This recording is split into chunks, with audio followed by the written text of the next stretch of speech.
Welcome to N24 news. ముందుగా headlines చూద్దాం.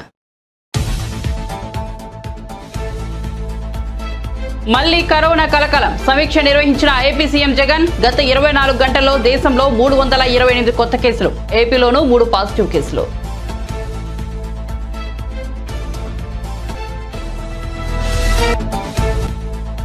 జమ్మూ కాశ్మీర్లోని పూంచ్ జిల్లాలో ఉగ్రవాదుల దుశ్చర్య.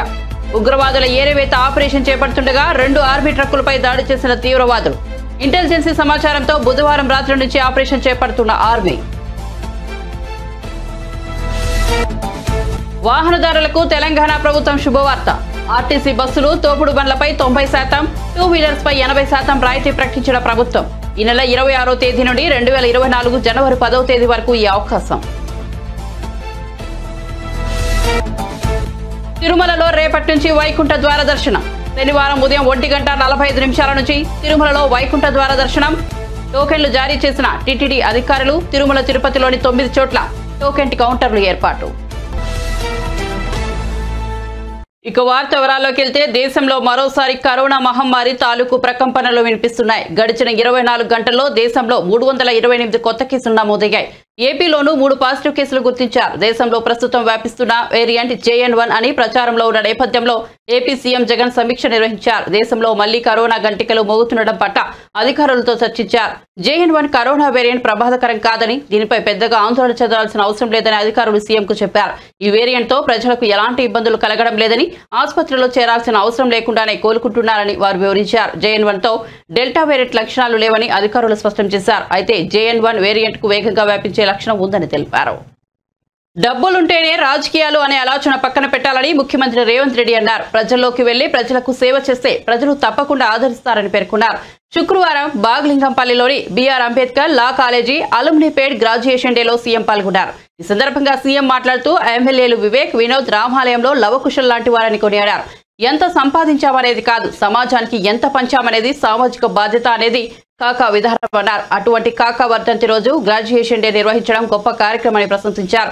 గత 50 ఏళ్లుగా ఎంతో మంది విద్యార్థులను తీర్చిదిద్దిన ఘనత కాకా సొంతమని వ్యాఖ్యానించారు. దేశ నిర్మాణంలో ఆయన వారి సామాజిక బాధ్యతను నిర్వర్తించారు. ఎలాంటి లాభాపేక్ష లేకుండా విద్యార్థులకు విద్యను అందిస్తున్న ఘనత కాకా కుటుంబానిదన్నారు. తెలంగాణ ఉద్యమంలో కాకా ఫ్యామిలీ ముందుందన్న సీఎం ఢిల్లీలోని కాంగ్రెస్ ఆఫీస్ కూడా కాకా పేరున ఉందని తెలిపారు. దేశ నిర్మాణంలో కూడా కాకా పాత్ర ఉందన్నారు.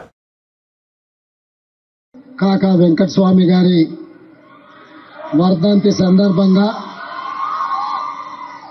డాక్టర్ బిఆర్ అంబేద్కర్ కళాశాల పూర్వ విద్యార్థులందరూ కళాశాల సెక్రటరీ సరోజ గారి పర్యవేక్షణలో ఇంత మంచి కార్యక్రమాన్ని ఏర్పాటు చేసి పూర్వ విద్యార్థులనే కాకుండా ఈనాటి విద్యార్థులందరికీ ఒక స్ఫూర్తినివ్వడానికి బ్రహ్మాండమైన కార్యక్రమాన్ని ఏర్పాటు చేసి, ఈ కార్యక్రమంలో మంత్రివర్యులు దుద్దిల్ల శ్రీధర్ బాబు గారు, మంత్రివర్యులు పొన్నం ప్రభాకర్ గారు, శాసనసభ్యులు విజయ రమణారావు, శాసనసభ్యులు రాజ్ ఠాకూర్ గారు, అదేవిధంగా వెంకటస్వామి గారి కుమారులు గడ్డం వినోద్ గారు, గడ్డం వివేక్ గారు, వారిద్దరిని చూసినప్పుడు నాకు రామాయణంలో లవకుశలను చూసినట్టుగా అనిపిస్తుంది.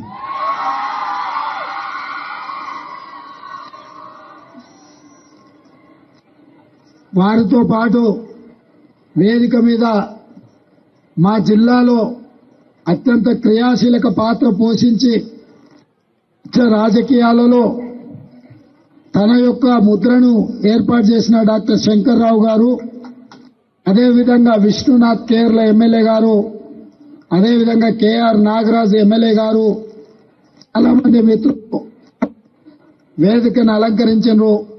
అదేవిధంగా విమలక్క గారు, ప్రొఫెసర్ పురుషోత్తం గారు, చాలా మంది పూర్వ విద్యార్థులు, యువమిత్ర వంశీ ఈ మొత్తం కార్యక్రమాన్ని పర్యవేక్షిస్తూ ఇంత మంచి కార్యక్రమాన్ని ఏర్పాటు చేసిన యాజమాన్యానికి, సిబ్బందికి మనస్ఫూర్తిగా ధన్యవాదాలు తెలియజేస్తున్నా. మిత్రులారా, ఎంత సంపాదించడమని కాదు, సమాజానికి ఎంత పంచడం అనేది బాధ్యత. ఆ సామాజిక బాధ్యతలో కాకా వెంకటస్వామి గారి కుటుంబం ముందుండి 50 సంవత్సరాలు 1973లో ప్రారంభించిన ఈ విద్యా సంస్థను 50 సంవత్సరాలు 1,50,000 మందిని నైపుణ్యం కలిగిన విద్యార్థులను తయారు చేసి ఈ దేశ నిర్మాణంలో అత్యంత క్రియాశీలక పాత్ర పోషించడం అభినందనీయం. వారి కఠోరమైన పట్టుదల దీక్ష ఈరోజు ఈ నుంచి వాళ్ళ విద్యా సంస్థల నుంచి లాయర్లను, డాక్టర్లను, ఇంజనీర్లను, ప్రొఫెసర్లను, ఐఏఎస్లను, ఐపీఎస్లను తయారు చేసి ఈ దేశ నిర్మాణంలో వారి బాధ్యతను, సామాజిక బాధ్యతను నెరవేర్చిండ్రు. మీరందరూ యాజమాన్యానికి పెద్ద ఎత్తున చప్పట్లతో వారిని అభినందించాల్సిందిగా కోరుకుంటున్నా.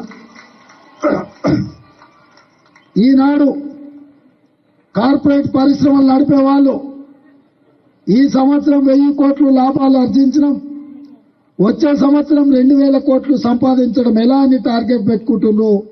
కానీ కాకా వెంకటస్వామి గారి కుటుంబం దాదాపుగా ప్రతి సంవత్సరం 3,000 మంది విద్యార్థులను తయారు చేసి ఈరోజు వాళ్లకు విద్యను అందించి వాళ్ళకు అన్ని రకాలుగా అండగా నిలబడి వాళ్ళని అందరినీ కూడా ఒక ధైర్యంతో కష్టపడితే మంచిగా చదువుకుంటే ఉజ్వల భవిష్యత్తు ఉంటుంది అని చెప్పి వాహనదారులకు తెలంగాణ ప్రభుత్వం శుభవార్త చెప్పేది. పెండింగ్ చలాన్లపై భారీగా డిస్కౌంట్లను ప్రకటించింది. 2 కోట్లకు పైగా పెండింగ్ లో చలాన్లు ఉండటంతో రాష్ట్ర ప్రభుత్వం రాయితీ కల్పించాలని నిర్ణయం తీసుకుంది. ఆర్టీసీ బస్సులు, తోపుడు బండ్లపై 90% రాయితీ, 2 వీలర్లపై 80%, ఆటోలు, 4 వీలర్లపై 60%, భారీ వాహనాలపై 50% రాయితీ లేదా తగ్గింపును ప్రకటించినట్లు ప్రభుత్వం ప్రకటించింది. ఈ నెల 26వ తేదీ నుండి 2024 జనవరి 10వ తేదీ వరకు వాహనదారులు ఈ అవకాశాన్ని సద్వినియోగం చేసుకోవాలని సూచించింది. 2022 మార్చి 31 నాటికి రాష్ట్రంలో 2.4 కోట్ల చలాన్లు పెండింగ్లో ఉన్నాయి. వాటిని తగ్గించుకోవడానికి గత ఏడాది ప్రత్యేక రాయితీ ప్రకటించారు. దీనికి అనూహ్య స్పందన వచ్చింది. 45 రోజుల వ్యవధిలో 300 కోట్ల వరకు వసూలయ్యాయి. దాదాపు 65% చలాన్లు చెల్లించారు. అయితే ఆ తర్వాత మళ్లీ పెండింగ్ చలాన్లు పెరిగిపోతున్నాయి. గత నెలాఖరున చలాన్ల సంఖ్య మళ్లీ 2 కోట్లను దాటింది. దీంతో ప్రభుత్వం మరోసారి రాయితీని ప్రకటించింది. తిరుమలలో సర్వదర్శనంపై గందరగోళం నెలకొంది. 31 కంపార్ట్మెంట్లు నిండిపోవడంతో సర్వదర్శనానికి వచ్చిన భక్తులను క్యూ లైన్లోకి అనుమతించలేదు. దీనిపై ఆగ్రహం వ్యక్తం చేస్తూ ఏటీసీ కూడలిలో భక్తులు బైఠాయించారు. రేపటి వైకుంఠ ఏకాదశికి టికెట్లు దొరకలేదని, కనీసం ఇవాళ సర్వదర్శనానికి వెళ్దామనుకుంటే అనుమతించకపోవడం ఏంటని భక్తులు ప్రశ్నిస్తున్నారు. దూర ప్రాంతాల నుంచి వచ్చిన తమకు ధైర్య దర్శనం కల్పించకపోవడం ఏంటని నిలదీస్తున్నారు.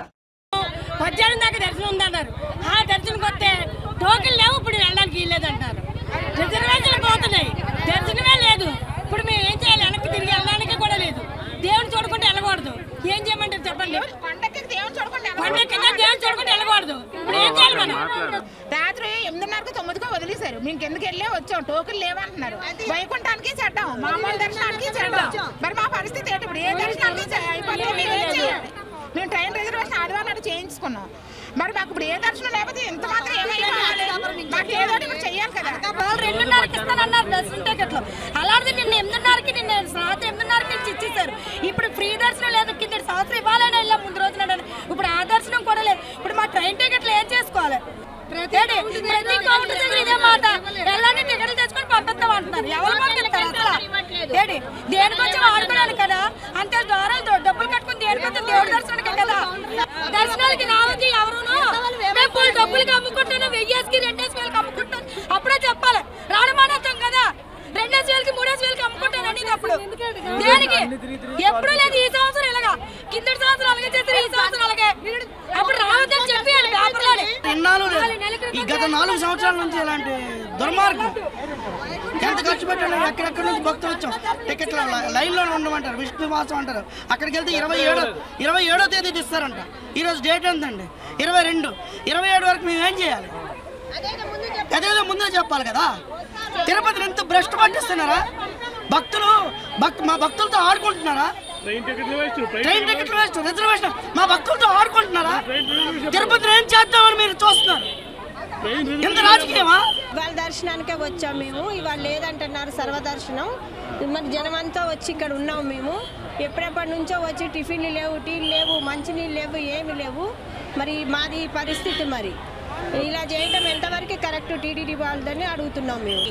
పార్లమెంటుపై దాడి అంటే దేశ ప్రజాస్వామ్యంపై దాడి జరిగినట్లేనని తెలంగాణ ఉప ముఖ్యమంత్రి బట్టి విక్రమార్క ఆరోపించారు. పార్లమెంట్లో ఎంపీల సస్పెన్షన్ కు నిరసనగా హైదరాబాద్ లోని ఇందిరా పార్క్ వద్ద ధర్నా నిర్వహించారు. ఈ సందర్భంగా బట్టి విక్రమార్క మాట్లాడుతూ పార్లమెంటుకు భద్రత కల్పించలేని బీజేపీ ప్రభుత్వం దేశాన్ని ఏ విధంగా రక్షిస్తుందని విమర్శించారు. భారత పార్లమెంట్ పైన దాడి అంటే ఈ దేశ ప్రజాస్వామ్యం పైన దాడిగా భావించాలి. భారత పార్లమెంట్ పైన దాడి అంటే ఈ దేశ భారత రాజ్యాంగం పైన దాడిగానే భావించాలి. అందుకే ఈ రోజు బాధ్యత కలిగిన పార్లమెంట్ సభ్యులందరూ ఈరోజు పార్లమెంట్ లో 13వ తారీఖు నాడు జరిగినటువంటి దాడి పైన చాలా స్పష్టంగా సభలో చర్చ జరగాలి, దానికి సంబంధించిన సమాచారం సభకి ఇవ్వాలి అని అడిగిన పాపానికి ఈరోజు దాదాపు 146 మంది పార్లమెంటు సభ్యుల్ని భారత పార్లమెంట్ నుంచి సస్పెండ్ చేశారు అని అంటే అసలు ఇంతకంటే సిగ్గు చేటైనటువంటి అంశం ఈ భారతదేశంలో ఎప్పుడు జరగలేదనే చెప్పక తప్పనిసరి పరిస్థితుల్లో చెప్తా ఉన్నాను. ఇది చాలా దుర్మార్గం. ప్రశ్నిస్తే అరెస్టులు, ప్రశ్నిస్తే భారత పార్లమెంట్ నుంచి బహిష్కరణ. అంతిమంగా భారత ప్రజాస్వామ్యంలో ఈరోజు స్వేచ్ఛగా మాట్లాడేటువంటి హక్కు లేదు, స్వేచ్ఛగా భావ వ్యక్తీకరణ చేసే పరిస్థితి లేదు. ఈనాడు భారతదేశంలో ప్రజాస్వామ్యం ఉన్నదా లేక నియంతృత్వ పాలన జరుగుతుందా అంటే చర్చల సందర్భంలో అనేక సార్లు మనం నియంతృత్వ పోకడల వైపు ఈ దేశ పాలన కొనసాగుతోందని చెప్పినటువంటి సందర్భాలకి ఇంతకంటే ఉదాహరణ ఇంకేది ఉండదని కూడా ఈ సందర్భంగా స్పష్టం చేస్తా ఉన్నాను. దేశంలో ఉన్నటువంటి యావత్ ప్రజాస్వామ్యవాదులారా ఒక్కసారి ఆలోచన చేయండి. తెచ్చుకున్న ప్రజాస్వామ్యం ఒక్క రోజుతో రాలేదు మనకి. తెచ్చుకున్న ప్రజాస్వామ్యం ఆషామాషిగా రాలేదు మనకి. తెచ్చుకున్న ప్రజాస్వామ్యం అనేక మంది జీవితాలు పణంగా పెడితే, లేకపోతే అండమాన్ లాంటి జైల్లో, సెల్యులర్ జైల్లో వారి జీవితాలన్నీ మగ్గిపోతే మనకు ప్రజాస్వామ్యం వచ్చింది. అటువంటి ప్రజాస్వామ్యాన్ని కాపాడుకోవాల్సిన బాధ్యత అందరిపైన ఉంది. ఈరోజు భారత పార్లమెంట్ లో జరిగినటువంటి దాడి సందర్భంగా అతను ఒక పొగ బాంబు వేశాడని మనం చూసాం చాలా స్పష్టంగా. మరి అదే అగంతకుడు ఇంకేదైనా దుర్మార్గ కార్యక్రమాన్ని పాల్పడి ఉంటే ప్రపంచ దేశాల్లో భారత ప్రజాస్వామ్యం యొక్క విలువ ఎంత దిగజారిపోయేదో ప్రపంచ దేశాలు భారతదేశ ప్రజల పట్ల ఎంత చులకనగా చూసేవాళ్ళో ఈ సంఘటన బట్టి మనకి అర్థమవుతాం. భారత పార్లమెంట్ని రక్షించుకోలేనటువంటి ఈ పాలకులు భారతదేశాన్ని రక్షిస్తారా అని ప్రతి ఒక్కళ్ళు ఈరోజు ఆలోచన చేస్తా ఉన్నారు. ఇంత పెద్ద సువిశాలమైనటువంటి భారతదేశాన్ని కాపాడాల్సినటువంటి భారత పార్లమెంట్ లేకపోతే భారత ప్రభుత్వం ఈరోజు ఈ దేశ రక్షణని పూర్తిగా గాలికి వదిలేసిందని చెప్పడానికి ఎటువంటి సందేహం లేదు. ఎన్నికలు వస్తున్నటువంటి ప్రతి సందర్భంలో బార్డర్లో ఏదో చిన్న అంశాన్ని సృష్టించడం, ఈ దేశ రక్షణ కోసం మేము ప్రాణాలు సైతం పడంగా పెట్టామనేటువంటి యొక్క భావోద్రేకం అనేటువంటి భ్రమలను కల్పించడం, దాని ద్వారా అధికారంలో రావాలనేటువంటి ఆలోచన తప్ప నిజంగా ఈ దేశాన్ని రక్షిద్దామని కానీ భారత పార్లమెంట్ కానీ ప్రజాస్వామ్యాన్ని కానీ కాపాడదామనేటువంటి ఆలోచన కానీ లేకపోతే ప్రపంచ దేశాల్లో అతిపెద్ద ప్రజాస్వామ్య దేశం అనేటువంటి భారతదేశ గౌరవాన్ని నిలబెడదామనేటువంటి ఆలోచన కానీ ఈ పాలకులు లేదని చెప్పడానికి ఇంతకంటే స్పష్టమైనటువంటి సంఘటనలు ఏమీ లేవని. వైఎస్ఆర్సీపీ ప్రభుత్వం రాష్ట్రాన్ని అప్పుల పాలు చేసిందని తెలుగుదేశం అధికార ప్రతినిధి నీలాయపాలెం విజయ్ కుమార్ విమర్శించారు. రాష్ట్ర ప్రభుత్వం మొత్తం రుణాలు 11 లక్షల కోట్లు దాటాయన్నారు. జగన్మోహన్ రెడ్డి అప్పులతో ఈ ఏడాది 28,626 కోట్ల వడ్డీలు కట్టాల్సి వస్తోందని ఆందోళన వ్యక్తం చేశారు. కార్పొరేషన్ల అప్పులకు కట్టే వడ్డీలు కలిపితే ఆ మొత్తం మరింత పెరుగుతుందని తెలిపారు.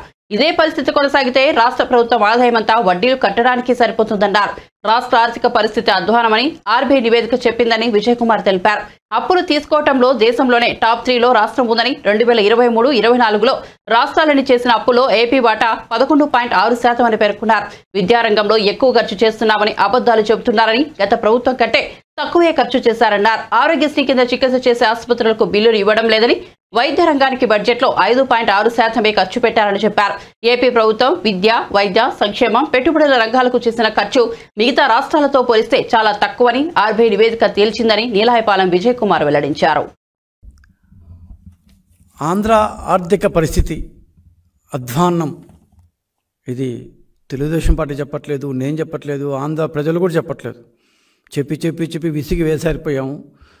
ప్రభుత్వం పట్టించుకోవడం కూడా మానేసింది. కానీ ఈసారి చెప్పింది ఎవరంటే రిజర్వ్ బ్యాంక్ ఆఫ్ ఇండియా తన నివేదికలో అన్ని రాష్ట్రాల యొక్క పరిస్థితుల్ని సమీక్షిస్తూ ఒక్కొక్క ప్రాధాన్య రంగాన్ని తీసుకొని ఎంత ఘోరంగా ఉందో ఆంధ్రప్రదేశ్ యొక్క ఆర్థిక పరిస్థితి అంటూ గత వారం state finances, revenue dynamics and fiscal capacities of Indian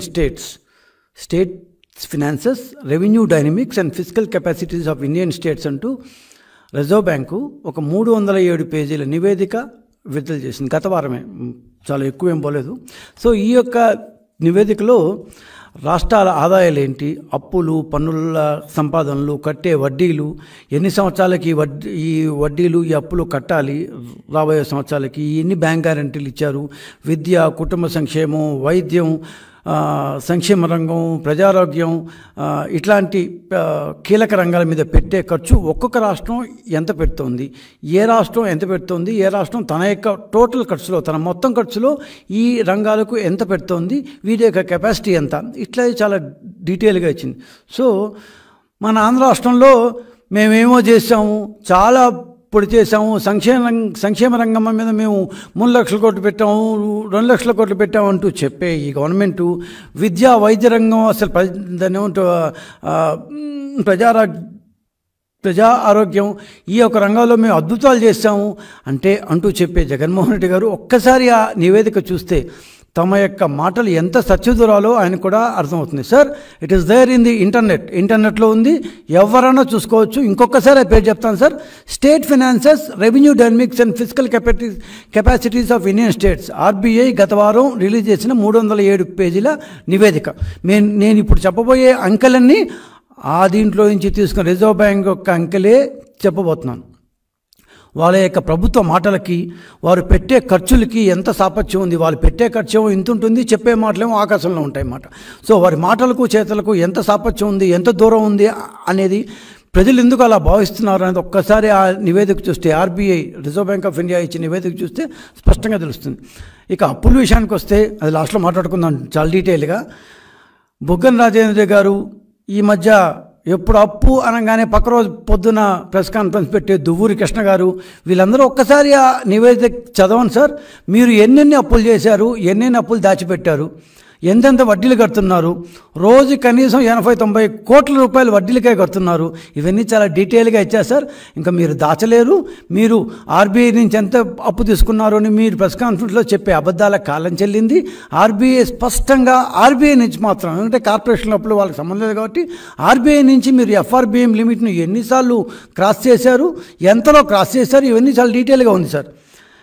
అప్పుల్లో, గ్యారంటీల్లో మన ఆంధ్రప్రదేశ్ గవర్నమెంట్ ఫస్ట్ ప్లేస్లో ఎలా వచ్చింది, ఎంత కూడా చాలా గ్యారంటీకి ఇచ్చారు సార్.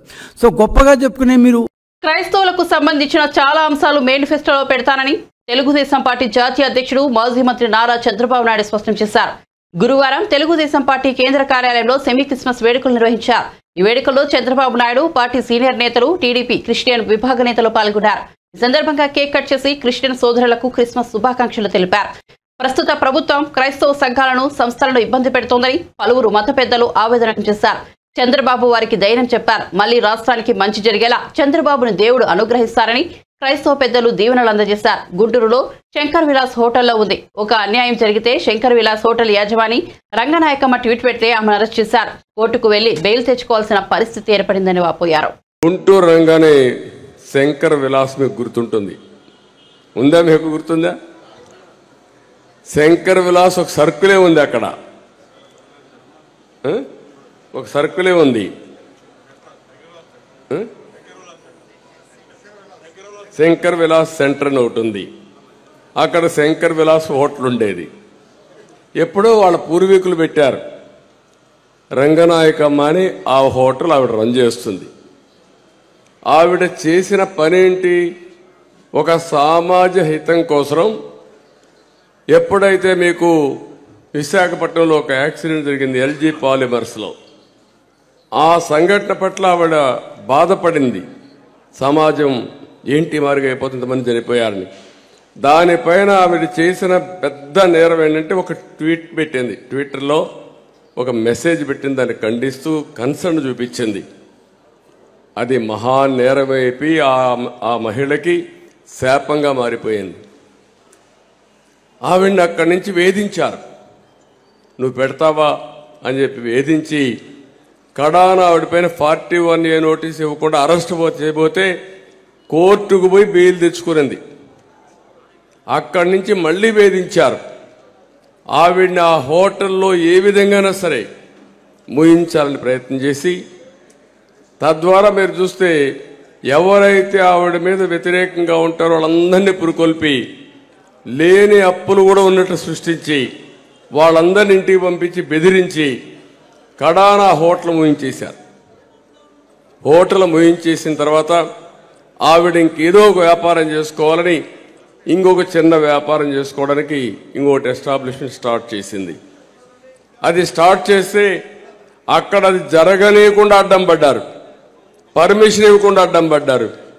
ఇంకా బతకలేక ఈ ఊరు వదిలిపెట్టి హైదరాబాద్కి వెళ్ళింది.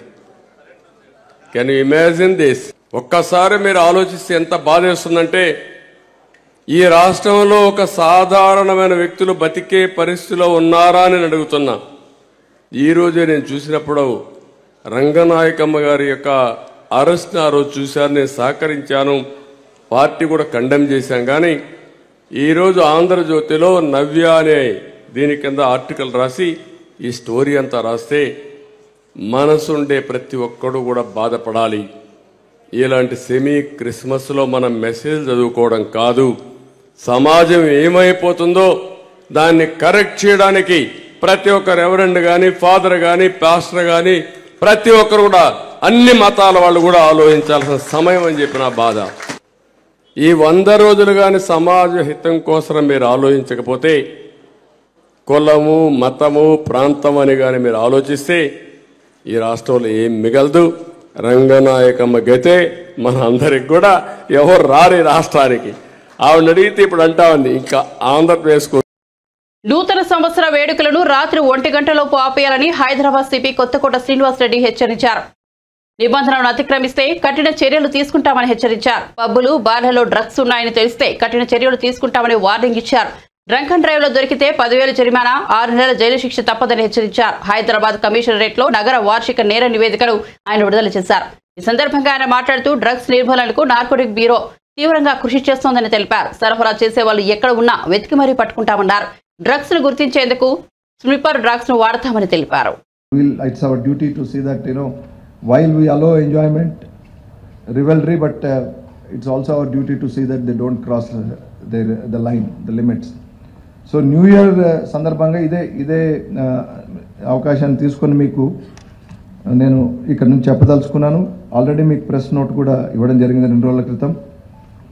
అందులో all the new year restrictions as usual every year ఉన్నట్టుగానే ఈవెంట్స్ మీద కానీ, తర్వాత ఎస్టాబ్లిష్మెంట్స్ ఎంతవరకు ఫంక్షన్ చేయాలన్న విషయంలో కానీ, అంటే 1 o'clock వరకు మాత్రమే చేయాలి. ఆ తర్వాత 1 నిమిషం కూడా మేము అలో చేయము. సో 12:45 నుంచే క్లోజర్కి చర్య తీసుకోవాలి ఆల్ ఎస్టాబ్లిష్మెంట్స్. అంటే ఆ టైంలో 12:30, 12:45 నుంచే కస్టమర్స్కి ఇంక క్లోజ్ చేస్తున్నాం వెళ్ళిపోవడం చెప్పడం, నాట్ 1 o'clock చెప్పడం కదా. ఎందుకంటే 1 o'clock చెప్తే 1:30 అవుతుంది, 2 కూడా అవుతుంది. సో అట్లాగే ఈ ఏవైతే ఈవెంట్స్ మ్యూజిక్ అండ్ ఇవన్నీ సౌండ్తో చేసే ఈవెంట్స్లో డెసిబెల్స్ కూడా మీటర్స్ ఉన్నాయి. డెసిబెల్స్ పెట్టి మేము అవి ఫాలో అవుతున్నారు లేదా చూస్తాము. They should not create noise pollution. And of course once again, any use of drugs in the parties, in any pub, any restaurant, any house, anything, we are going to deploy more people. We are going to deploy more citizens who are now willing to work with us to give information. And apart from what database we already have, you have used drugs means your pub is not going to open again, your restaurant is not going to open again, come what may. Even if it is a farmhouse, it will be locked, and we will see that they are all seized. We'll use the firm arm of the law, and we'll ensure that these things do not happen for the good of everyone. Yet if some people dare do this, and if you are caught, you are finished. Even if you are not caught on the day we come to know, we are going to chase you. So that is the message I want to send across through all of you. And so this press note meeku already telusu. I thank you for very prominently publishing it. as usual and doing your part as a responsible media. So I told you 37,866 drunk and drive cases in of which 3,782 imprisoned, suspended driving license 556, amount fined is about 91 lakhs. Then the removal of obstructive parking and encroachments, baga charagalani cheppanu nenu. Adi inka ante ippudiki what I found is, because I was DCP traffic about 2 decades ago, what I am finding these busy hours, business hours in the business districts, what they call as these downtowns. Our time lo there is, we used to have that time. I think it is still there. We used to have restrictions on movement of certain vehicles, slow moving vehicles. I mean these trolley autos. Of course, certainly no trucks, but somehow I am finding them moving. So that they cause lot of traffic congestion. Panjagutta ఎర్రమంజిల్లోని ఓ shopping complex లో తాజాగా అగ్ని ప్రమాదం చోటు చేసుకుంది. శుక్రవారం ఉదయం ఎర్రమంజిల్లోని ఓ భవనంలో అకస్మాత్తుగా మంటలు చెలరేగాయి. సమాచారం అందిన వెంటనే ఘటనా స్థలానికి చేరుకున్న అగ్నిమాపక సిబ్బంది మంటలను ఆర్పేందుకు ప్రయత్నించారు. భవనంలో చిక్కుకున్న వారికి బయటకు తీశారు. 6వ అంతస్తులో చిక్కుకున్న వారిలో 6గురికి సురక్షితంగా బయటకు తీసుకొచ్చారు. ఈ ప్రమాదానికి గల కారణం ఇంకా తెలియరాలేదు. తిరుమలలో వైకుంఠ ద్వార దర్శనానికి అన్ని ఏర్పాట్లు పూర్తయ్యాయి. రేపటి నుంచి జనవరి 1 వరకు భక్తులకు వైకుంఠ ద్వార దర్శనానికి అనుమతించనున్నారు. తిరుపతి తిరుమలలోని మొత్తం 9 ప్రాంతాల్లో 90 కౌంటర్ల ద్వారా టోకెన్లు జారీ చేస్తున్నారు. జమ్మూ కాశ్మీర్లోని పూంచ్ జిల్లాలో ఉగ్రవాదులు మరో దుశ్చర్యకు పాల్పడ్డారు. గురువారం సాయంత్రం 3:45 సమయంలో రాజౌరిలోని పూంచ్ ప్రాంతంలో ఉన్న డేర్హక్కీ గలీ నుంచి వెళ్తున్న 2 ఆర్మీ ట్రక్కులపై ఉగ్రవాదులు ఆకస్మిక దాడికి తెగబడ్డారు. దీంతో సైనికులు ఆర్మీ మధ్య భీకర ఎదురుకాల్పులు జరిగాయి. ఈ ఘటనలో 3 సైనికులు వీరమరణం పొందారు. మరో 3 జవానులు తీవ్రంగా గాయపడ్డారని ఇండియన్ ఆర్మీ ప్రకటించింది. కాగా ఉగ్రవాదులు నక్కి ఉన్నారని ఇంటెలిజెన్స్ సమాచారం అందడంతో డీకేజీ ప్రాంతంలో బుధవారం రాత్రి నుంచి భారత సైన్యం ఆపరేషన్ చేపడుతోంది. గురువారం సాయంత్రం నుంచి ఉగ్రవాదులు సైన్యం మధ్య ఎదురుకాల్పులు జరుగుతున్నాయని, ఎన్కౌంటర్లో పురోగతి ఉందని ఆర్మీ ప్రతినిధి వెల్లడించారు. కోవిడ్ వ్యాప్తిపై అపోహలు వద్దని Warangal MGM superintendent doctor Chandrashekar సూచించారు. జలుబు చేస్తే ఆర్టీపీసీఆర్ పరీక్ష చేయించుకోవాలని తెలిపారు. కోవిడ్ మరో కొత్త వేరియంట్ వ్యాప్తిపై సోషల్ మీడియాలో వస్తున్న కథనాలపై ఆయన స్పందించారు. ఈ మేరకు వివరణ ఇచ్చారు. నిన్న 28 డిసెంబర్ 7:54 62 సంవత్సరాల మహిళ అండ్ భూపాల్పల్లి డిస్ట్రిక్ట్ కి చెందిన ఎంజిఎం హాస్పిటల్లో అడ్మిట్ చేయడం జరిగింది. తీవ్ర శ్వాసకోశ సంబంధమైన ఇబ్బందితో మన దగ్గరికి రావడం జరిగింది. అయితే హిస్టరీలో ఆమె గత 4 రోజులుగా వరంగల్లో ఒక ప్రైవేట్ నర్సింగ్ హోమ్ లో చికిత్స పొందుతూ అక్కడ కోవిడ్ పాజిటివ్ గా ఓ ప్రైవేట్ ల్యాబ్ నుంచి చేసిన రిపోర్ట్ కూడా తీసుకురావడం జరిగింది. అయితే మేము వెంటనే స్పందించి ఆమెను ఐసోలేట్ చేసి కోవిడ్ వార్డులో ప్రత్యేకంగా చికిత్స అందిస్తున్నాము. Severe acute respiratory infection sari ward కింద ఇవ్వడం జరుగుతున్నది. ప్రస్తుతం ఆమె స్టేబుల్ గా ఉన్నది. ఆక్సిజన్ మీద. బులెటిన్ ముగించే ముందు హెడ్లైన్స్ మరోసారి చూద్దాం. మళ్లీ కరోనా కలకలం. సమీక్ష నిర్వహించిన ఏపీ సీఎం జగన్. గత 24 గంటల్లో దేశంలో 328 కొత్త కేసులు. ఏపీలోనూ 3 పాజిటివ్ కేసులు.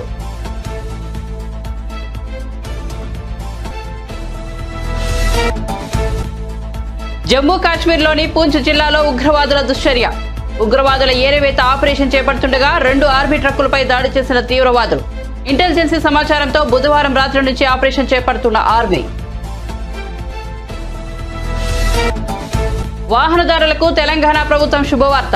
ఆర్టీసీ బస్సులు, తోపుడు బండ్లపై 90%, 2 వీలర్స్ పై 80% రాయితీ ప్రకటించిన ప్రభుత్వం. ఈ నెల 26వ తేదీ నుండి 2024 జనవరి 10వ తేదీ వరకు ఈ అవకాశం. తిరుమలలో రేపటి నుంచి వైకుంఠ ద్వార దర్శనం. శనివారం ఉదయం 1:45 నుంచి తిరుమలలో వైకుంఠ ద్వార దర్శనం. టోకెన్లు జారీ చేసిన టీటీడీ అధికారులు. తిరుమల తిరుపతిలోని 9 చోట్ల టోకెన్ కౌంటర్లు ఏర్పాటు. మరిన్ని అప్డేట్స్ కోసం చూస్తూనే ఉండండి N24 న్యూస్.